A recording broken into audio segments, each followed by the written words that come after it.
प्रिय दर्शकों और श्रोताओं, जय सिया राम, जय श्री कृष्णा। मैं हाजिर हूं आपके सामने दिनांक 22 जनवरी 2022 वार शनिवार का दैनिक पंचांग लेकर। दैनिक पंचांग में आप रोज सुनते हैं तिथि, वार, योग, नक्षत्र, करण, भद्रा, दिशाशूल, व्रत, पर्व, त्योहार और चौगड़िया मुहूर्त की विशेष जानकारी। मुझे उम्मीद है दैनिक पंचांग सुनने से आपको किसी न किसी रूप में जरूर ही लाभ होगा। अब आइए आज का पंचांग शुरू करें। भारतीय संवत विक्रम संवत 2078, शक संवत 1943, हिजरी संवत 1443 का इस समय चल रहा है। संवत का नाम है राक्षस नाम का संवत्सर। ऋतु, जी हाँ, भारतवर्ष में 6 ऋतु का हम सब आनंद लेते हैं। जी हाँ, हम सौभाग्यशाली हैं कि भारत की इस धरा धरती पर हमें जन्म मिला और 6 ऋतुओं का आनंद लेने का सुअवसर हमें प्राप्त हुआ। इस समय शीत ऋतु, शिशिर ऋतु का हम सब आनंद ले रहे हैं। सर्दी अब संपूर्ण भारतवर्ष में कहीं ज्यादा तो कहीं कम अपने तीखे तेवर दिखा रही है। भगवान सूर्य नारायण उत्तरायण में चल रहे हैं। सूर्य उदय का समय सुबह 7:20 रहेगा। सूर्यास्त का समय सायंकाल 5:56 रहेगा। जी हाँ, सर्दियों में दिन छोटे और रात्रि बड़ी। जी हाँ, चंद्रमा की बात करें तो सिंह राशि में चंद्रमा रहेंगे आज सायंकाल 4:50 तक। बाद में है कन्या राशि में।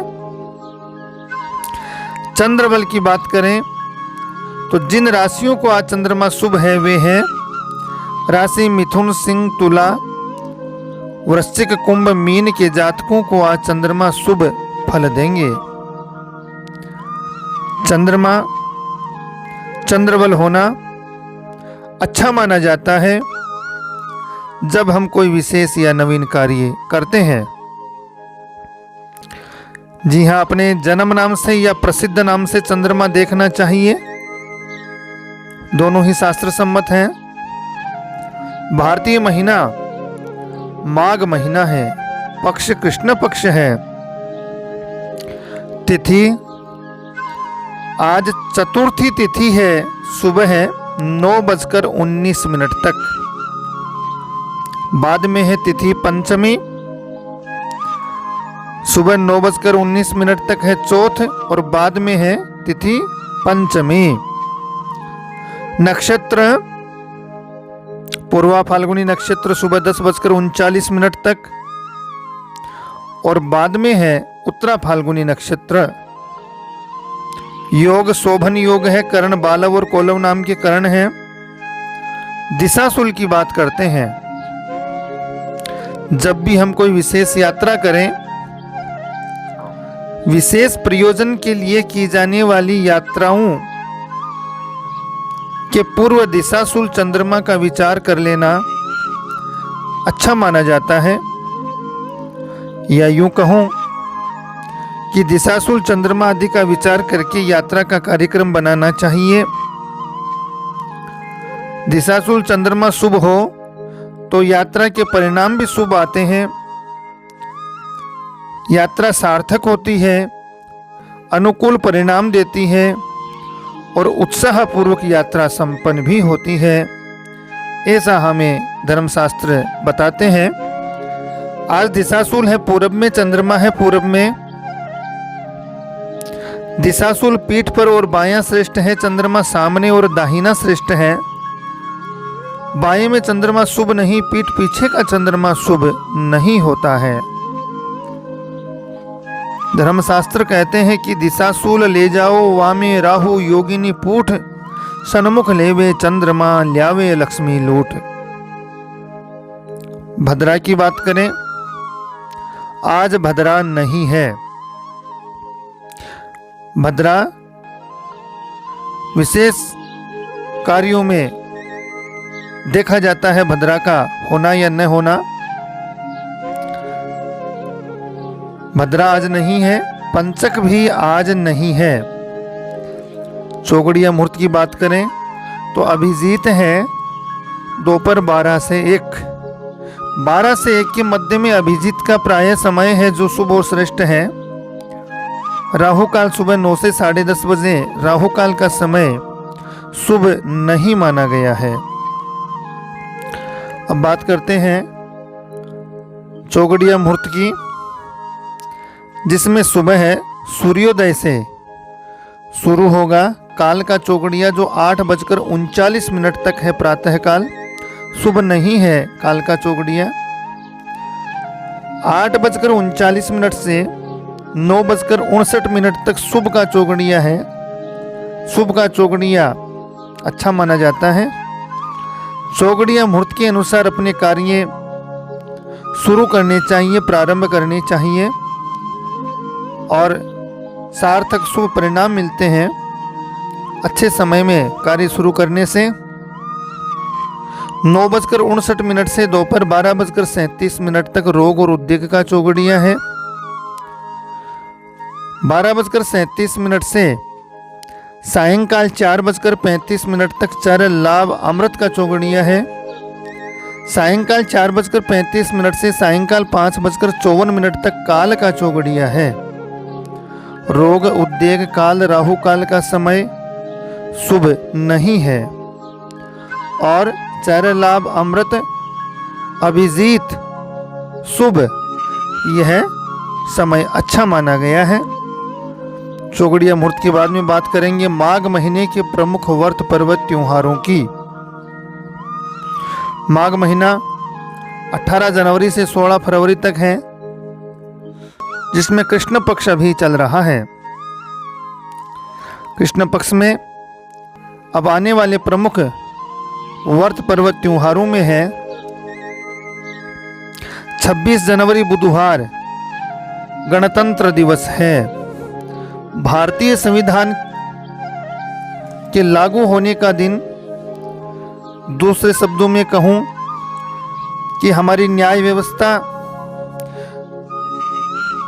और अंग्रेजों के राज का जब पतन हुआ और भारतीय संविधान भारत माता की जयघोष करते हुए हम अपने नियम कायदे कानून व्यवस्था बनाए और यहाँ पर लागू हुए, जिसमें हम सब आज स्वतंत्रता के साथ जीवन यापन कर रहे हैं। दिन दुगुनी रात चौगुनी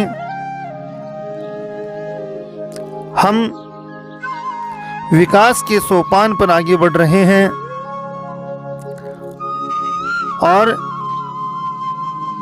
ऐसे ही भारतीय संविधान के लागू होने का दिन 26 जनवरी 1950 का था, जिसे हम गणतंत्र दिवस के रूप में भारतीय राष्ट्रीय त्योहार के रूप में मनाते हैं। सभी भारतवासी धार्मिक त्योहारों के समान ही राष्ट्रीय त्योहार का महत्व बताया गया है धर्म में। 28 जनवरी शुक्रवार को सटतिला एकादशी है, कृष्ण पक्ष की एकादशी 11 का व्रत यह सटतिला के नाम से जाना जाता है। 30 जनवरी रविवार को है प्रदोष व्रत, भगवान शिव की पूजा करें, मासिक शिवरात्रि है। 1 फरवरी मंगलवार को मौनी अमावस्या देवकारी अमावस्या व्यतिपात पुण्यम है। शुक्ल पक्ष की बात कर लेते हैं तो 2 फरवरी बुधवार को गुप्त नवरात्र प्रारंभ होंगे। चंद्र दर्शन करना भी इस दिन शुभ और श्रेष्ठ माना गया है। जी हाँ, माँ भगवती पराम्बा की आदि शक्ति की उपासना के लिए गुप्त नवरात्र विशेष रूप से बड़ा महात्म्य है इनका। देवी भक्त गुप्त नवरात्रों में मां भवानी जगदम्बा के सानिध्य में रहकर और विशेष प्रकार की सिद्धियां प्राप्त करते हैं। मां जगदम्बा प्रसन्न होकर के अपने भक्तों पर खूब कृपा दृष्टि बरसाती हैं, सभी की मनोकामनाएं पूर्ण होती हैं। मन भावना शुद्ध करके तो सात्विक प्रवृत्ति से आस्था से मां भगवती के सानिध्य में गुप्त नवरात्र में इस अनुष्ठान पूजा क्रम को संपन्न करें। निश्चित रूप से सभी विघ्न बाधाएं दूर होकर के और सर्वत्र विजय का आशीर्वाद मिलता है। कृपा होती है मां भवानी जगदम्बे की। 5 फरवरी शनिवार को है बसंत पंचमी। बसंत पंचमी के दिन मां सरस्वती की पूजा का विशेष प्रयोजन है। निश्चित ही करें। विद्यालयों में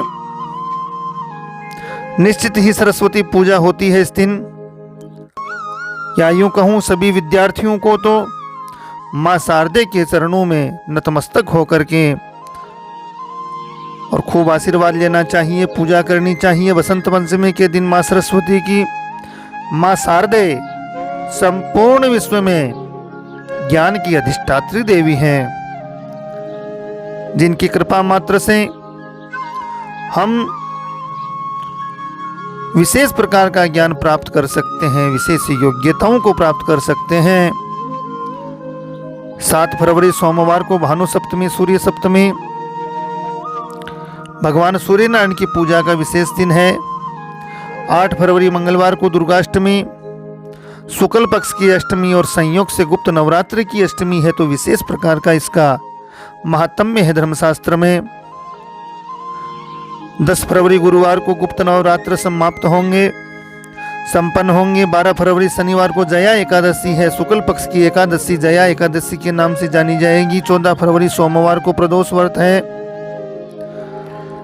जी हाँ, इस दिन सोम प्रदोष होने से शिव पूजा का विशेष प्रयोजन बनता है। इस प्रकार से ये वर्णन हुआ। 16 फरवरी बुधवार को पूर्णिमा व्रत है, सत्यनारायण भगवान का व्रत पूजन है। निश्चित रूप से सत्यनारायण भगवान का व्रत पूजन करें। इस दिन पूर्णमासी की कथा सुने। इस प्रकार से धर्मशास्त्र के अनुसार माघ महीने के प्रमुख व्रत पर्व त्योहारों का यहीं पर विश्राम। आप सभी से विनम्र निवेदन है कि वीडियो चैनल को लाइक शेयर सब्सक्राइब करें, घंटी के निशान को दबाएं, अपना स्नेह प्रेम इसी प्रकार देते रहें। अपने स्नेहजनों, मित्रजनों, परिवारजनों को जरूर वीडियो की लिंक शेयर कीजिए। आप सभी को जय सिया राम, जय श्री कृष्णा।